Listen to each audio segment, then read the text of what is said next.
Olá, olá Nitzan. Olá, Marco. Welcome to the Innovations for the Future Game World Builder interview. And, Thank you very much.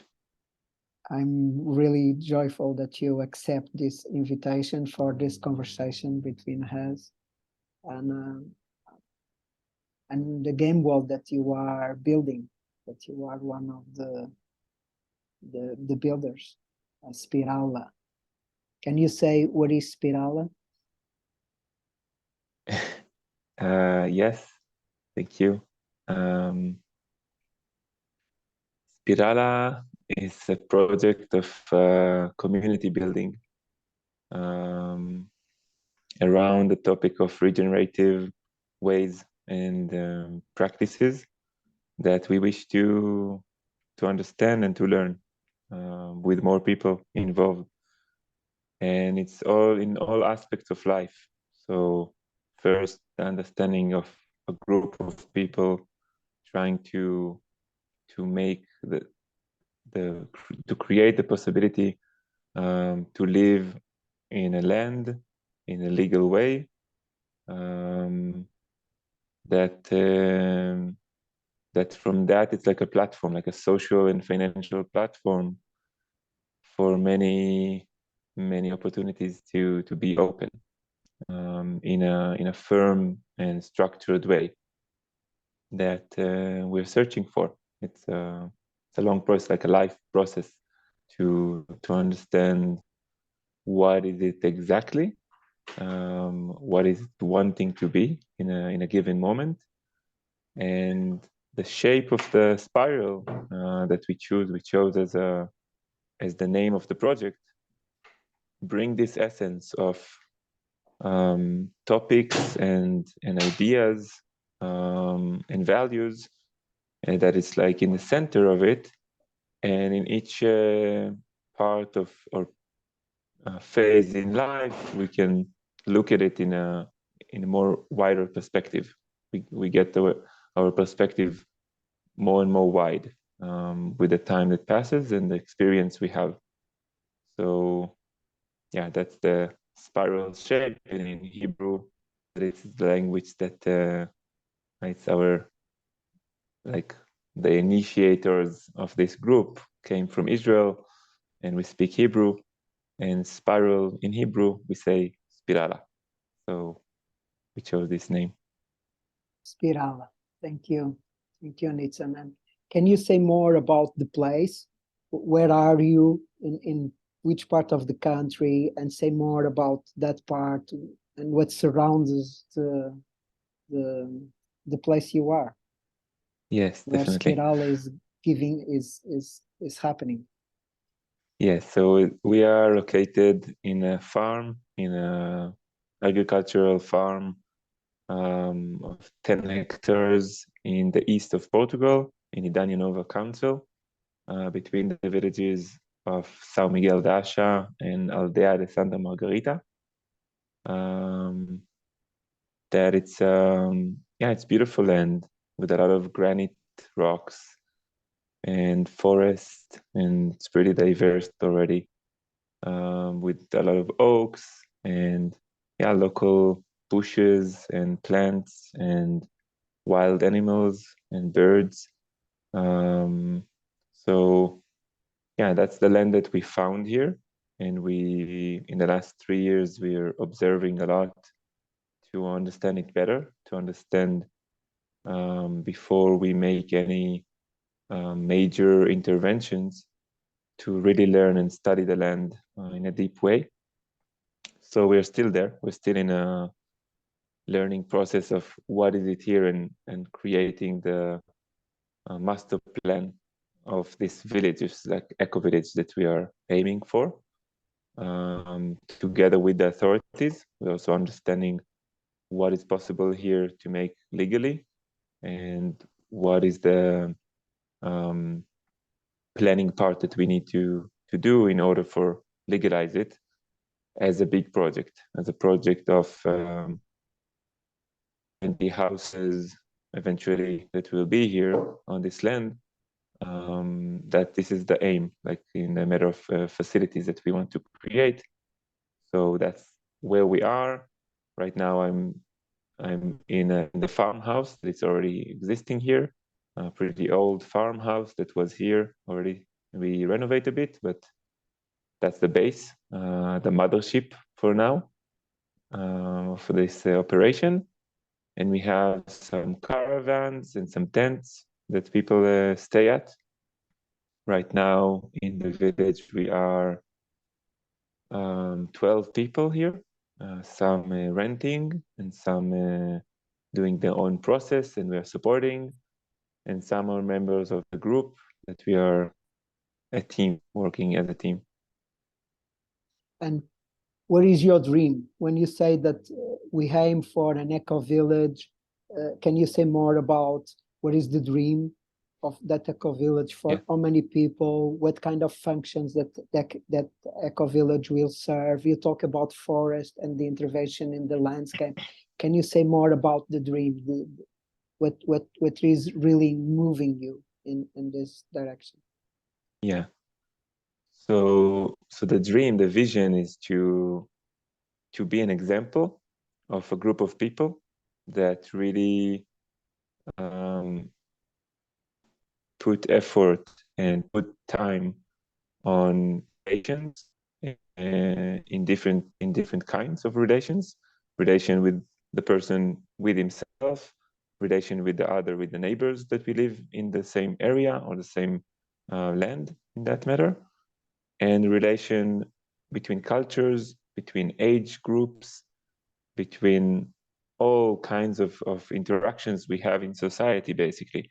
So the relations are the things that, in my own vision, I would say, it's a key factor to create relations that are upon win-win, like creating of win-win situation, creating of really like balances between consuming and creating, and between services and products that we can exchange and we can flourish together, not only as a project, but also as a project that it's already, but it will be even more like a junction for people to meet at, like a place to host events for the wider community, the broader community, and not only events, but also financial activity in different ways, and knowledge exchange and culture exchange. Right now I think we have here from 12 people, we have about 8 different languages that people speak here. So for me, it's a big symbol, like to work with those, with understanding of what is more relevant towards the future. The factor of which country I came from will be less relevant from my understanding. My perspective right now is towards more unity between human beings as human beings. And then each one can carry its own roots to the place of meeting, but the meeting is from a place of open heart and open eyes towards the other person as a person. And from that, it's like the possibilities of deep trust and shadow work in a safe space, and really opening up those dogmas that society right now, like in the biggest sense of society, kind of hooked in, of division and borders, that then it's really easy to manipulate us as big scale population. And once we are breaking those stories, we can create a story that's respectful for everybody, that it's really seeing each other and also the surrounding that we are part of, the ecosystem, and to create much more harmony in the way that we do things. That's the vision. Okay. Can you say more or less the number of, for us to have an idea of how big is the project, more or less for how many persons? Say 15, 100. What is the scale? So the beginning group, we aimed for 20 families to be part permanently, and then 20 families plus visitors for shorter periods of time.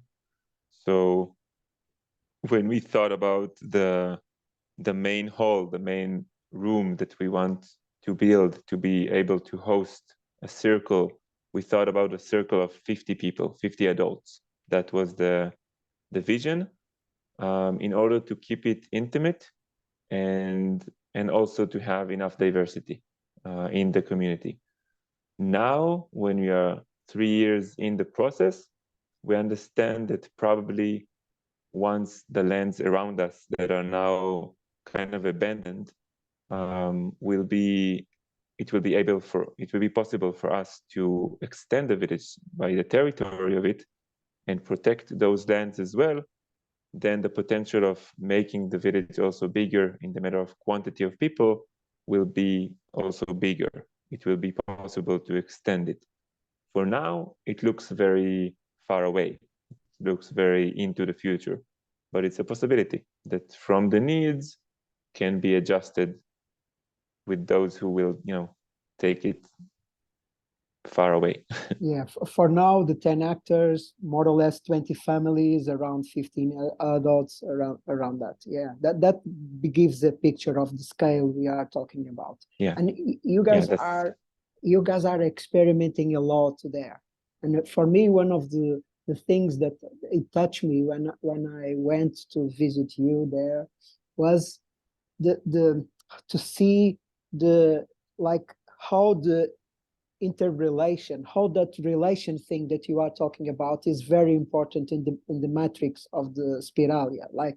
Because I felt that between you and the people that was around the house and the community that you invite to be with us, and also at the same time to see how you weave with the people in the Idanha-a-Nova, with the people that lives there, from some of them born there, some of them live there but born in another place, how you are interwoven with all this social fabric in Idanha-a-Nova. It really touched me. Can you say more about that? You Nitzan, are one of the also game world builders, the innovations for the future Idanha-a-Nova, no? Bringing this thing of interrelation to the table. Can you say more about that? How that informs you in the relationship with Idanha and the people there and the several communities that are in Idanha-a-Nova? Can you say more about that? Yes, I would go back some years before we chose to live here. We came to volunteer in some farms in the area to check it out, to check what is already existing here, and to smell, to feel the essence of the place.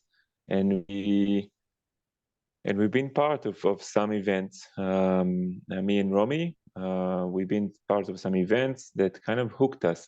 We understood that this language of the heart and the language of, let's say, more open awareness towards other people and towards learning from each other and not competing each other all the time, it's already existing here. This is something that is also, as we felt, really rooted in the culture, in the Portuguese culture here, that it's very welcoming, that it's very open towards something new.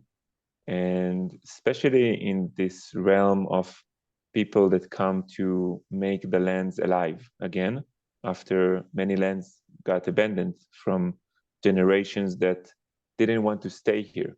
And went to the cities, and then younger generation like us come to create something new, to bring new ideas and new energy.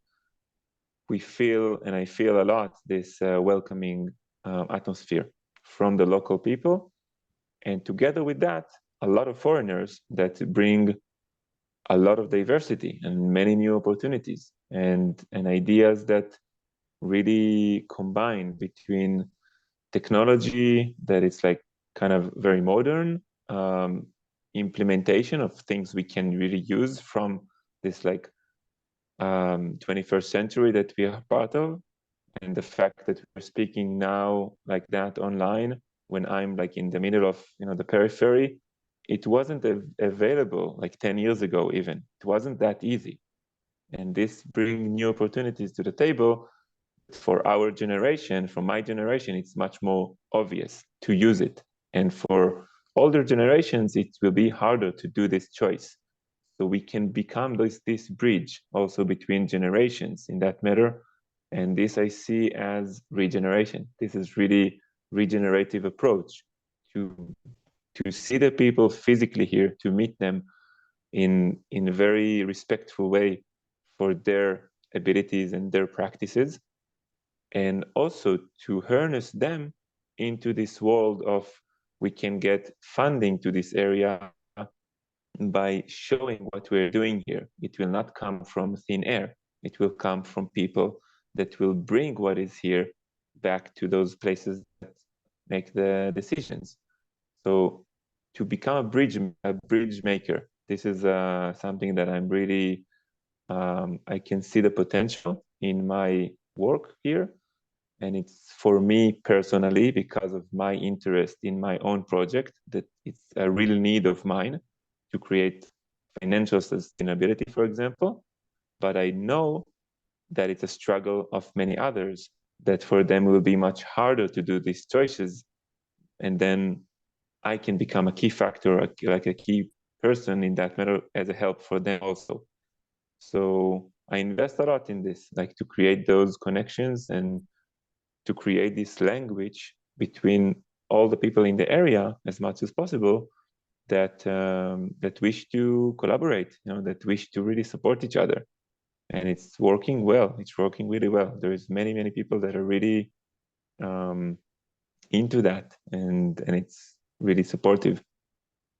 Thank you, Nitzan. You guys there in the last 3 years, you are doing a lot of experiments. You are doing experiments with children and schooling. You are doing experiments in building and reconstruction using different materials. You are making experience in community building and bringing people together and experiment different things. You are experimenting in connecting with the Idanha municipality, with the other projects and the other neighbors. Can you say what you learned in these 3 years about these experiments, and what is the goal there in your experimentation? So it's like the researcher. There is this, I don't know in English how to say that, but the researcher that is researching his own actions and can go one step as the researcher, the observer, and one step as the actor, the one that make actions and make decisions. But then after a while, going back to this position of observer on the actions we did and measure them in a way that we can actually learn from and make correlations between the actions we made and where it got us, what it actually brought as impact. And then from that to try to really be open for change of habits that we have, change of paradigms we have in the way that we do things. So it's going very deep, like in this research, because it's one thing to to imagine eco-village theoretically, and a very different thing to live in a caravan in the winter, and then you need to answer needs that you have or your partner have, real needs in the moment, that it's not theoretical at all. And in this moment, it's very nice to be super sustainable and think about only using solar power, for example. But then if you're cold at night, you want to have a solution for that. And the solution need to be immediate. It cannot be theoretical in the future. So as pioneers, we face a lot of, I would say, like slaps, like small slaps that we have from reality. of what is it like to be a pioneer in this kind of land, that it's a rural land, that the facilities are not amazing, it's not Airbnb at all. And then to experiment, it's a lot about ourselves. It's about like how we feel towards what we are having.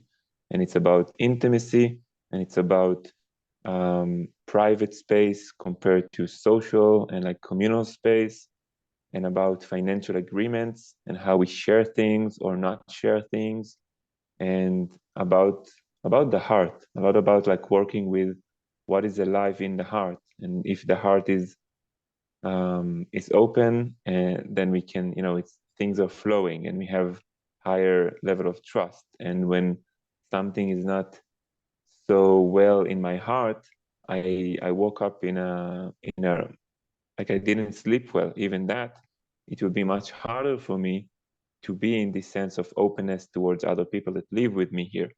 So I learned, like you asked what I learned that it's a very long journey, and it's a journey that it's not really stopping. It's like it's very intense. This I think the most powerful thing that I learned, that it's this kind of lifestyle, especially in the first years, it's a very intense lifestyle. So we came to Portugal to find peace and quiet, and we find ourselves in many situations that are very intense, socially, emotionally, physically, and it can really drain out the energy. Like it can really push people down. And my aim or my goal with this weaving mode that I'm trying to be at is also to create this net of support, because I understand that all the people in the area are kind of in the same boat in this sense, especially couples that live only by themselves don't have this support unless the neighbors give this support, of more diversity, of somewhere to have like refuge if I need some time not in my project, so I can go and meet another person and see another perspective of things, and sing together or cry together or just be and like snack something. Those things in the long-term process of this kind of big project, I think really it's a key factor, like to try to aim for that in a very beginning of any project, like to find this kind of safety net, because we know we're going to fall. We are human beings, so in one point we're not going to hold together, like hold all the time as strong as the beginning. We have this kind of a curve that after a while we need to be supported, and those who don't find it in time crash, even if it's like physically crash, or if it's like just going out of money, or just become drama and they go away. And it happens a lot. And yeah, it's like a burnout, like many people feel that burnout after a while. And to learn how to do it from other people that already did it, for me, will be like a very big value that we can bring, that we try to bring, like to understand from the process we already have how to support other people, not to go to burnout, like really to find the solutions, to invest in like time to be and not to do all the time, to invest time to clear tensions between people, that it's like committed time for that, to clear tensions that accumulate every week, basically. Not because we are bad people, just because we are dancing very close to each other. And this is like a symbol that we work a lot. Like we dance this dance together, and we will step on each other's toes all the time, and it's okay. And to accept it as part of the process, I think is a very important agreement or like decision to come with, approach to these kind of processes, whoever wants to go there. Yeah.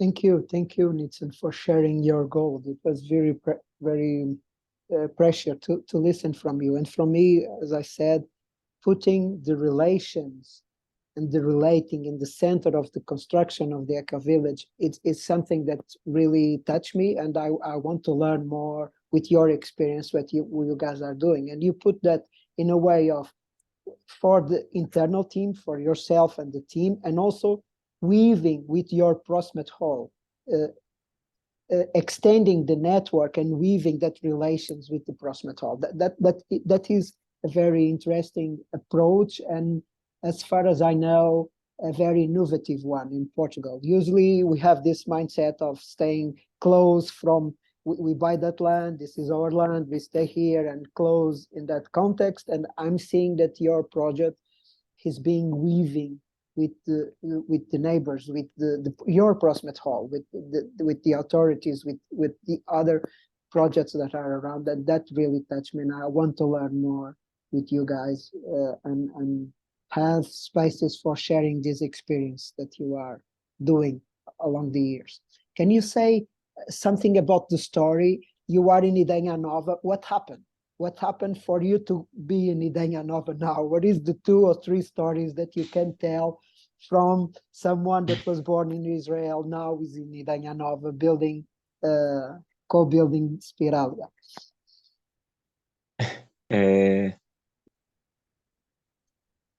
Yeah, I can share a story, actually kind of a sensitive story, just before I came to Portugal for the first time. That was in 2016.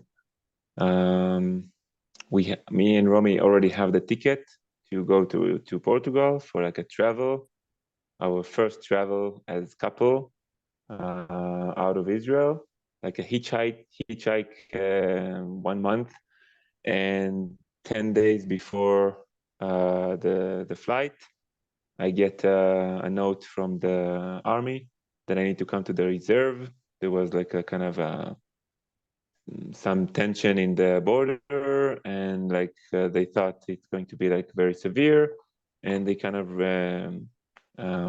by emergency they asked like many people to come to the reserve, so I needed to go as well. It's like by the law, you cannot avoid it. So I went, and it was pretty traumatic for me. It was like really strong feeling of I cannot control my decisions.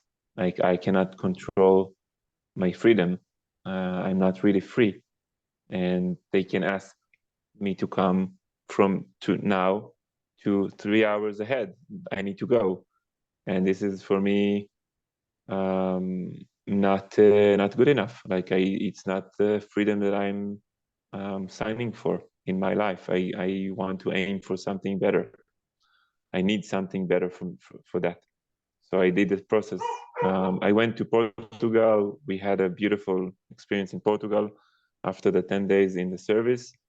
And I understood it's like no more. Like I need to go out. And I went out from the service with the like help of a shrink, that it's too much for me. And I had nightmares and all that. And this is like one episode, I would say, in the story, in my personal story, to understanding what do I aim for, what is my own vision, what do I take responsibility on, and what do I release. And in that matter, I released the responsibility on the situation in Israel. I released it. It's not mine to take. It's too much for me. And from that on, it opened up much more possibilities towards living in other countries, living in other place. And we had this sense of Portugal is a beautiful country and very welcoming. But then we did another tour around the world, and America and South America, and like really beautiful places. And we felt it's too far. When we actually thought about where to root, where to try more deeply, then Portugal came again in 2018 as an option. So kind of on the way back to Israel, we passed by, and it was the year of Boom Festival. And we came in September after the Boom, but people told us, check this area. It's like an alternative, interesting area. that things are happening there. And we went there, we went here, and we volunteered in some farms, as I mentioned before. And one night, the people that host us in the farm, together with 10 more volunteers, we went for an evening of NVC, of nonviolent communication, in one house of a friend. And it was amazing. It was like really open heart, open mind, 16 people from maybe 10 different nationalities meeting, you know, in this like really safe space with very simple tools, basically, of looking in the eyes and breathing and sharing a bit with the other person, actually listening.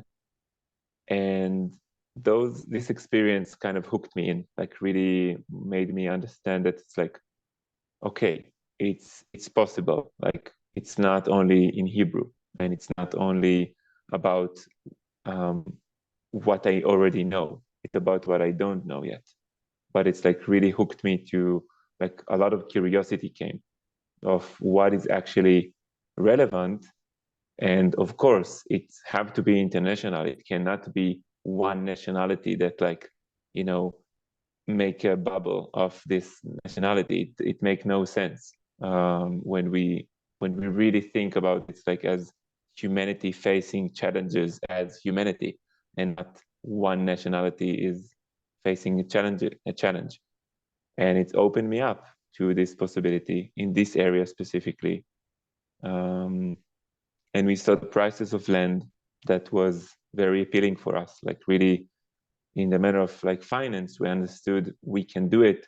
We can at least start without a loan or a mortgage from the bank. So we are much more free. We are depending on ourselves. And it's a very different beginning point, you know, of any project. So yeah, that's how we got here eventually. Thank you, Nitzan. What is the main challenge that you are facing with Spiralia now? What is the main challenge? 2, 3 main challenges that are on the table. The main challenge, I would say, that we have right now is the need to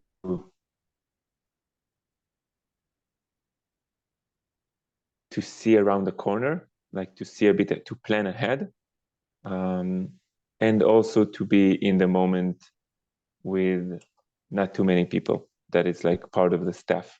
So like, I would say the critical mass of crew members, of like people that are part of the team, together with the critical mass of like finance that we need to have in order to push things forward smoothly and kind of gain elevation, like to gain some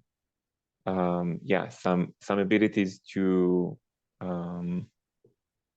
to work more smoothly. We're still working a lot as pioneers, improvising all the time from things we have because of lacking of resources, and working in many different layers. So it's tiring. And if we won't find, like, in those like months ahead, if we will not be able to make the crew bigger, I think it will drain us out as well. And this is like the pressure, because we can hold the pressure for a while. Now it's like, again, this like motivation of like a new year, and there is some new people in the farm, so it brings this motivation back. But towards the summer, we need to collect fruits. And if we will not collect the fruits in time, if we will not invest now in order for us to be able to collect the fruits, then it will be a very big disappointment, I would say, and it will bring back the energy really down. So it's like on us now, like the main challenge, I would say, is to go to the next phase of the project, that it's more of a business, that it's holistic business, that we understand like the real need right now is to stable this project financially. Otherwise, it's not really sustainable. Otherwise, we will finish our money, and then we will need to sell the land, like potentially, or something like that. So the correlation between financial success, financial lift, and social lift, it's like it will go together. So we're investing in this right now, and it's challenging. Yeah, thank you. Thank you. Can you say more about the vision around issues like forest, soil, water, energy? You already talk about building community and weaving the community, but also schooling. Can you say more about this other areas that we didn't spoke yet? Yeah. So the forest that we have here is it's about 5 hectares forest, and it's a plantation, like everything was planted. So we have pines and eucalyptus and a lot of corks and zineiras, the other oak, the local home oak, zineiras, and also the English oak, or the oak with the like fingers. So yeah, it's pretty diverse, and it's beautiful, and it's really nice to walk at, and to see all the beautiful seedlings in between the eucalyptuses. There are many seedlings of new corks and oaks that just sprout themselves, that we try to see. It's a very interesting forest, actually, because the eucalyptus make a lot of shade. So then the younger oaks really climb high pretty fast. So you see cork trees that are maybe 30 years old, but they are already like 5 meter high, and it's very straight. They don't grow like normal oaks, like very curvy, because they look for the sun. So again, in this understanding of observation and getting to know the land, we don't want to cut now all the eucalyptus because the symbol of eucalyptus is bad. We will intervene and cut. We are cutting eucalyptus, but in a way that it's not suddenly bring too much sun for those oaks. Otherwise, that they can die. So we want to, find the new balance in the balance that it's already kind of there. There is kind of not completely balanced, but there is kind of a unique ecosystem that is already existing. So in the matter of agroforestry, then we will bring more diversity. We will make passes for against fire risk, like to reduce the fire risk. We will bring big water containers to have in the higher part of the land, to have more resilient of water. So this is the planning now mode, and it's really layered. Like there is a lot of layers to this process of planning. It's architectural planning, and it's facilities like infrastructure, water, electricity, sewage, gray water systems, ponds, all these like layers of life in a land to become really harmonious, and that the housing eventually will be the most accurate for this specific land, in this specific climate, all year round. So eventually, we will not need to invest a lot of energy to heat or cool those houses. And ideally, the people that will build those houses will be students, like will be people that want to learn how to build those houses.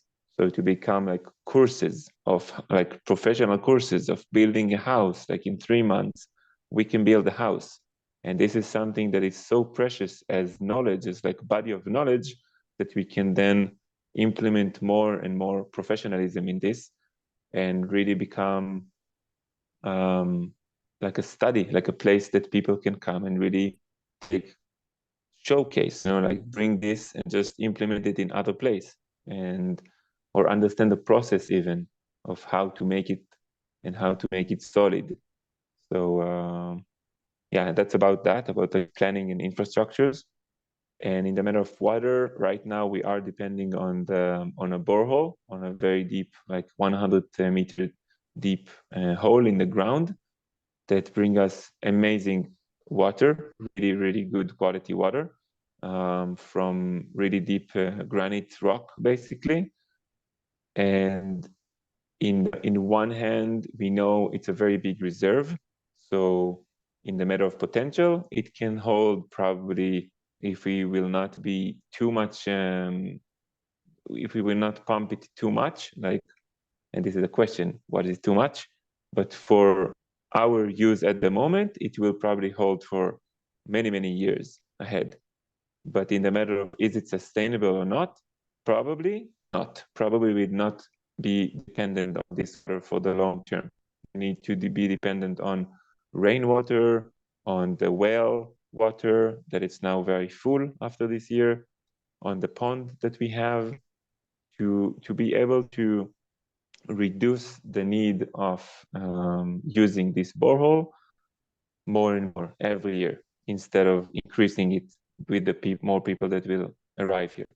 So still in a research, in a way, like we try to understand what are better solutions for the future.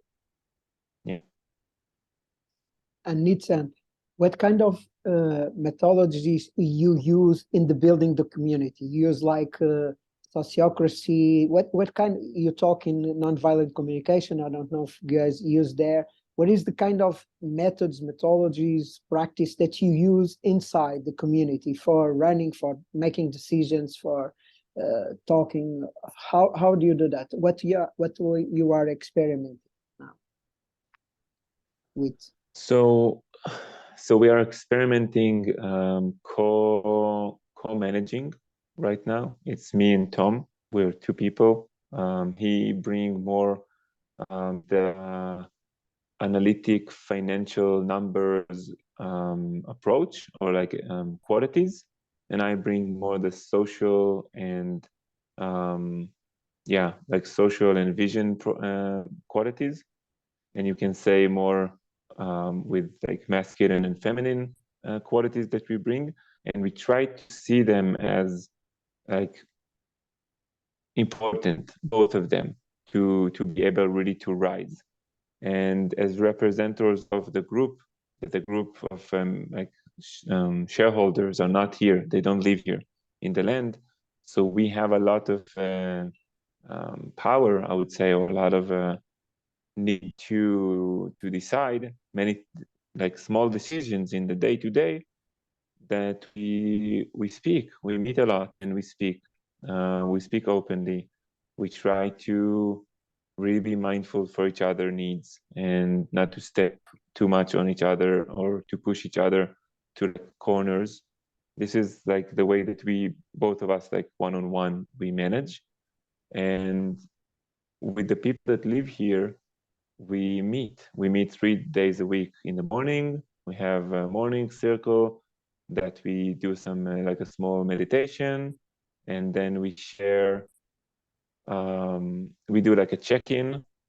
So we try to, and then we sing songs, some 2 or 3 songs before we start the day.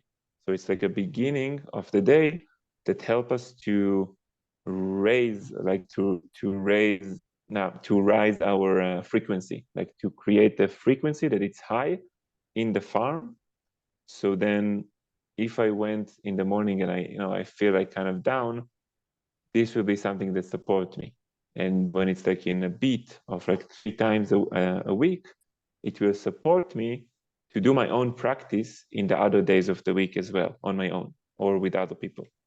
So we try to create those moments of connection that are simple enough and not too heavy and not too structured, but also give the essence of, we are practicing here something that is bigger than us, and we should practice, like we should put an effort on that, even if our desire is to sleep until 10 in the morning.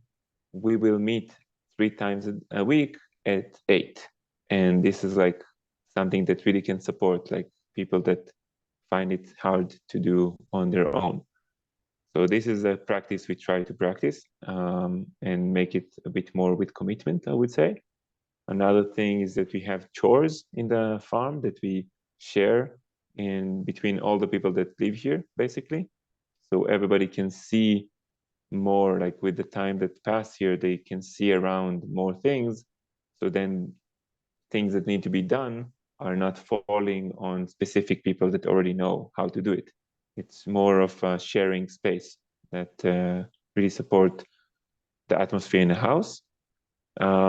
And we have 1 day a week meeting of, in the past we called it attention for tension. Now we changed the name to call it the Open Heart or Healing Heart Circle, that it's a place to share tensions that it's usually like accumulating like very fast when we don't speak. So it's a place to share tensions of the last week and what is alive, and just try to give space for that. If it's anger, if it's whatever comes, is welcome. And yeah, it's another tool we use. And we sing a lot. Like we have a lot of moments of singing and celebrating. Every Friday we invite also other people to the farm, and we have a feast, like a potluck. We share food, and there is like a yoga session, and then there is like a jam session into the night. Whoever want to stay can stay, and it's a very beautiful celebration. And we have once a week men and women circle, that yesterday actually was the first time that we correlate, so it will be in the same time. So we have a shared potluck also, like a dinner. Whoever wants, bring something, and we share men and women together. And then we split into 2 circles. And yeah, it was very beautiful. Yeah. Thank you. Some of them, yeah, some of these tools that you already talk, you apply to yourself. You are part of the man circle. And can you say more what you do to take care of yourself? You are in this journey for 3 years. You already talk that is one thing is to have the dream, another thing is to live there and have the necessity. It's because it's winter, it's cold, or it's summer, it's hot, or whatever. We don't have water, we don't have whatever. And you have to face this challenge every day, every hour in relating with the others. What you do to make to work in yourself? What is the kind of practice? You talk about meditation, being in circle, and what more? What is the practice that you use to stay aligned with yourself and with your through? I find silent walk in nature as one of the tools that really support me. So I started it like around a year after the move here. I started walking, wandering around without direction, without goal to get somewhere, but to just wander around, like go in the pathways of the animals, of the wild boars, just to go and to search and to be in this mode of listening and presence. And there is a practice of I learned it from like a book of Thich Nhat Hanh, that he offered to breathe in correlation of the steps. So each step, it's either an inhale or exhale. So I count the steps that I do in the inhale, and I try to balance it with the count of steps that I do in the exhale. And it really calm down, like the movement, and the walking is pretty subtle and slow. And it's very present. Like each step, I really can feel the ground crushing under my weight and the leaves breaking, and it's like a poem. It's like really living in a poem for me. It's like really yeah, it's poetic. It's very, very symbolic, and it's a lot of those symbols that come from the moment that help me to reduce anxiety or reduce stress, and like yeah, I bring a lot of really good emotions to the surface, and appreciation and gratitude to the sunrise, that it's again there and so beautiful, to gratitude for life, to be healthy, to really go to the basic every morning really support me. And when I choose it in periods of time, because it's not all the time, but when I choose it more regularly, I can see the benefit of it really much, like really support me. Right now, I can say I practice more, like in the last 2-3 months. I have this guided meditation in a podcast that really support me, to listen to a voice that like kind of direct me to this mode of listening and like breathing and connecting to my body. So this is tools that really helps me. And singing and writing songs. I write songs from the moment, from the feeling that I have. I take the guitar and I start to improvise, and words comes, and then I kind of go with this and let it be. And it really also really support me. Thank you for sharing. Thank you for sharing it. We are near the end. And my last question for you is, we talk about the essence of the Spirala, and we saw how the dream manifests, what is the vision, what is the challenging, what experiments you are doing, how you manage the team and work inside and the connections with the outside. And we talk about all this essence. And I'd like to ask you, what is your essence? What is your essence, Nitzan?